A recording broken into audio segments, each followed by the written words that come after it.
अरे वाह, देखो तो मेरे सारे बर्तन एकदम दूध के जैसे चमक रहे हैं। कोई भी देखकर नहीं बोल सकता कि ये राख से मांजे हुए बर्तन हैं। ये बोलकर गरीब घराने की सौम्या सारे बर्तन घर के अंदर में उठा लाती है, जहां जमीन में एक फटी हुई सी दरी बिछी हुई थी और गरीब सास ससुर नंद पति और बहू के दोनों बच्चे भूख की वजह से चाय बनने के इंतजार में बैठे थे। तो सास ममता बोलती है, अरे बहू, धो लिए तो जल्दी से बढ़िया सी दूध वाली चाय बनाकर पिला दे, और अगर घर में बेसन पड़ा हो तो थोड़े पकौड़े बना लेना, सब दो दो खा लेंगे। ये सुनकर सौम्या की आंखों में नमी छा जाती है और वो बड़ी निराशा से कहती है, क्षमा करना माँ जी, मगर घर में एक बूंद दूध नहीं है और बेसन तो दूर, आज खाना पकाने को अनाज भी नहीं है। अरे सामान अगर खत्म हो गया तो मेरी शर्ट की जेब में देख लो, पैसे पड़े होंगे, दूध की थैली ले आओ। मैंने देखा था जी, मगर जेब खाली थी और लाला ने भी साफ साफ उधारी देने से मना कर दिया है। तभी विवेक उठकर अपनी फटी शर्ट पहनकर भरी बारिश में कमाने निकलने लगता है। तो बहन नित्या चिंता करते हुए बोलती है, भैया कहाँ जा रहे हो इतनी बारिश में? जाने दे बहन, जाऊंगा तो कहीं से भी 100-200 रुपए कमा कर ले आऊंगा, घर बैठ जाऊंगा तो सब क्या खाएंगे। आंखों में आंसू लिए विवेक पैदल पैदल लेबर चौक पर आकर बैठ जाता है। तभी एक बूढ़ा बढ़ई वापस पास में आकर बोलता है, अरे साहब जी, पहचाना मुझे? जी नहीं काका। याद नहीं है, 1 महीने पहले आपने मुझसे एक लकड़ी वाला छोटा सा बंगला बनवाया था। ये देखिए मैंने तैयार कर दिया है, कब से बनाकर इंतजार कर रहा था कि साहब जी आज आकर ले जाएंगे, कल आकर ले जाएंगे, लेकिन आप तो आए ही नहीं। उस बंगले को देखकर विवेक के जहनो जिगर पर लगे घाव ताजा हो गए। उसने रोते हुए कहा, मुझे इस बंगले की जरूरत नहीं है काका, आप ले जाइए। और उसका दिल जैसे गुजरे पलों में खो गया, जब वो और उसका परिवार महलों से घर में राजाओं से जिंदगी जीता था। 5 करोड़ 1, 5 करोड़ 2, 5 करोड़ 3, 10 करोड़। मैं इस बंगलों के बदले 10 करोड़ देने को तैयार हूं। 10 करोड़ जेंटलमैन, क्या कोई है जो इससे ज्यादा कीमत देने को तैयार है? 10 करोड़ 1, 10 करोड़ 2, 10 करोड़ 3, और ये बंगला सिंघानिया साहब का होता है। जहां एक तरफ बंगले की नीलामी चल रही होती है तो वहीं बंगले में अमीर ससुराल वालों के दिल पर अपना घर छोड़ते वक्त अंगार बरस रहा था, जहां सास ममता फूट फूट कर रोती है, चलिए माँ जी, हम सबको यहाँ से जाना होगा। नहीं नहीं नहीं बहू, हम कैसे जा सकते हैं, ये हमारा घर है। इस घर की दीवार की एक एक ईंट तेरे ससुर जी ने बड़े प्रेम से लगाई थी, हम सब यहीं रहेंगे, रखो सब सामान। होश में आओ ममता, संभालो खुद को, चलो सब। पूरा परिवार अपनी गठरियों के साथ बंगले से जाने लगता है। तभी रंजीत उन सबके चप्पल तक भी उतरवा लेता है। अरे ओ फकीर लोग, ये महंगे बूट और ये हीरे जड़े सैंडल तो उतार कर जाइए मोहतरमा, क्योंकि गरीबों के पैर में इतने महंगे चप्पल जूते शोभा नहीं देते। कैसा लग रहा है गरीब होकर राजेश दयाल? कहा था ना, एक दिन मैं तुम लोगों से सब कुछ छीन लूंगा। राजेश शर्मिंदगी के साथ अपने परिवार को लेकर नंगे पैर निकल जाता है। पूरे गरीब ससुराल वालों पर दुख और मुसीबत का पहाड़ टूट पड़ा था। कल तक महलों वाले अमीर ससुराल में रहने वाला परिवार आज गरीबी में दुख भोगने के लिए मजबूर हो चुका था।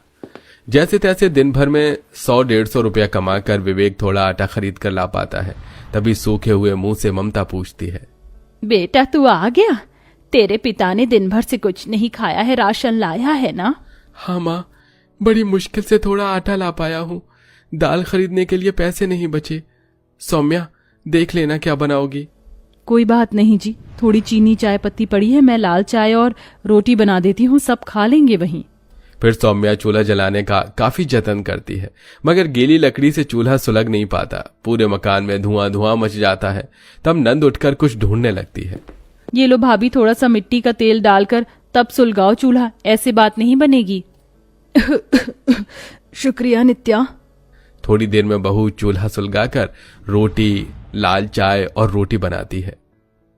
सबके हिस्से में 1.5 रोटी ही आती है। तभी अंश और पलक मासूमियत से और रोटी मांगते हैं। माँ मुझको एक और रोटी दे दो, मेरा पेट नहीं भरा और भूख लगी है। माँ मुझको भी एक रोटी और दे दो प्लीज। बड़ी लाचारी से सौम्या बर्तन में देखती है जिसमें केवल 3 ही रोटी पड़ी थी, जिसमें खाने के लिए वो और उसकी नंद बाकी थे। लो बच्चों, तुम मेरे हिस्से की रोटी खा लो, अभी बुआ भी खाएगी ना, इसलिए। भाभी आप मेरे हिस्से की रोटी भी बच्चों को दे दीजिए, मुझे वाकई भूख नहीं लगी। अंश और पलक फट से रोटी झपट लेते हैं और खाने लगते हैं। तभी सौम्या को पुराने पल याद आने लगते हैं, जहां पूरा अमीर ससुराल डाइनिंग टेबल पर बैठा हुआ खाना खा रहा था। वाह बहू, आज की मटर मशरूम की सब्जी तो एकदम मस्त बनी है, क्यों ममता जी? हाँ जी वाकई, वैसे एक बार ये कढ़ाई पनीर खाइए, उंगली चाटते रह जाएंगे। भाई हमारा तो पेट फुल हो गया ममता, अब तो केवल बहू के हाथों बने रसगुल्ले खाएंगे और सोने जाएंगे। पापा जी आज मैंने रसगुल्ले नहीं बल्कि मीठे में शाही टुकड़ा बनाया है, टेस्ट कीजिए। तभी दोनों बच्चे भी अपनी प्लेट का खाना छोड़कर मिठाई मांगने लगते हैं। मम्मी मम्मी मुझे मटर पनीर नहीं खाना, मेरा पेट फुल हो गया, अब तो मुझे शाही टुकड़ा खाना है। तभी नंद नित्या मिठास से दोनों को डांट लगाती हुई कहती है, पलक, अंश, बैड मैनर्स, ऐसे खाना वेस्ट नहीं करते। पता है कितने गरीब लोगों को ये खाना नहीं मिलता, जल्दी से खा लो इसे, फिर खाना मिठाई। ओके बुआ जी। पूरा परिवार खाने की मेज पर खा ही रहे थे, तभी विवेक सबके लिए पिज्जा ले आता है। सरप्राइज, पिज्जा कौन कौन खाएगा? हम खाएंगे पिज्जा, डैडी आ गए, मम्मी देखो डैडी पिज्जा लाए हैं। और पूरा अमीर ससुराल साथ बैठकर पिज्जा का लुत्फ उठाते हैं। गुजरे हुए बेहतर अमीर दिनों को याद करके एकदम से सौम्या वर्तमान के गरीबी भरे दिनों में वापस आ जाती है और उसकी आंखों से टप टप आंसू बहने लगते हैं। सब कुछ एक झटके में कैसे बदल गया ना नित्या, आखिर हमने किसी का क्या बिगाड़ा था जो भगवान हमें अर्श से फर्श पर ले आया। एक वो दिन थे जब मेज दावत के जैसी लगती थी, सब साथ में बैठकर मन पसंद का खाते थे, और एक ये गरीबी भरी जिंदगी जिसमें 2 टाइम का नमक रोटी भी पेट भर नसीब नहीं हो पाता।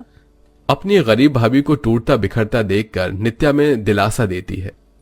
चुप हो जाओ भाभी, रो नहीं, भगवान ने चाहा तो हमसे जो भी कुछ छीना है उसका दुगना वापस लौटा देगा। सुख दुख तो जीवन में आते रहते हैं।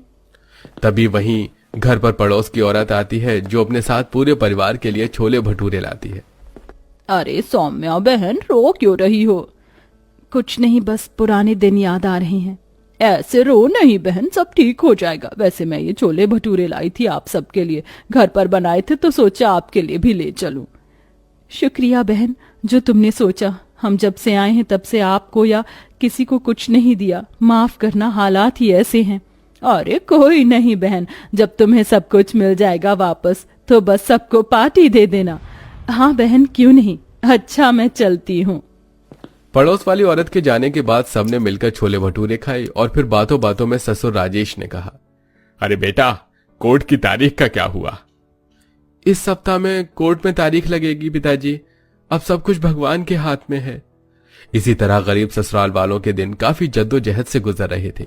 जहां लाचार होकर विवेक मामूली सा लेबर वाला छोटा काम करता है, तो वहीं सौम्या अपने पति का खर्चों में हाथ बटाने के लिए कोठी में रोटी बनाने का काम कर रही होती है। तभी एक दिन उसकी मालकिन मोना कहती है, अरे ओ सौम्या, वो मेरे बच्चों के कपड़े छोटे हो गए, तेरे भी तो 2 बच्चे हैं, तो ऐसा करना तू वो कपड़े ले जाना। यह सुनकर सौम्या का दिल भर आता है, फिर भी वो शुक्रगुजार करती हुई कहती है, जी आपका बहुत बहुत शुक्रिया मेम साहब, ये तेरे लिए भी कुछ साड़ियां निकाल दी हैं, ले जाना। कोठी से मिले पुराने कपड़े लेकर सौम्या घर आती है तो सास कहती है, अरे बहू, इस पोटली में क्या है? माँ जी, वो कोठी वाली मालकिन ने अपने दोनों बच्चों के कपड़े दिए हैं, अंश पलक के लिए। मैंने सोचा पहना दूंगी, वैसे भी गरीबी के चलते हाथ टाइट है कि बच्चों को नए कपड़े भी नहीं दिला सकती हूँ। ये सुनकर गरीब ससुराल वालों के दिल को बहुत ठेस पहुंचती है। तभी अंश पलक मुस्कुराते हुए कपड़े देखकर खुशी जताते हैं। माँ ये फ्रॉक भी तो अच्छी है, थोड़ी सी ही तो पुरानी है, कोई बात नहीं। हाँ माँ, मुझे भी तो ऐसी टी शर्ट चाहिए थी, थैंक यू माँ। अपने गरीब बच्चों को इतनी समझदारी दिखाते देखकर बेचारी गरीब बहू उन दोनों को गले से लगाकर चूमने लगती है।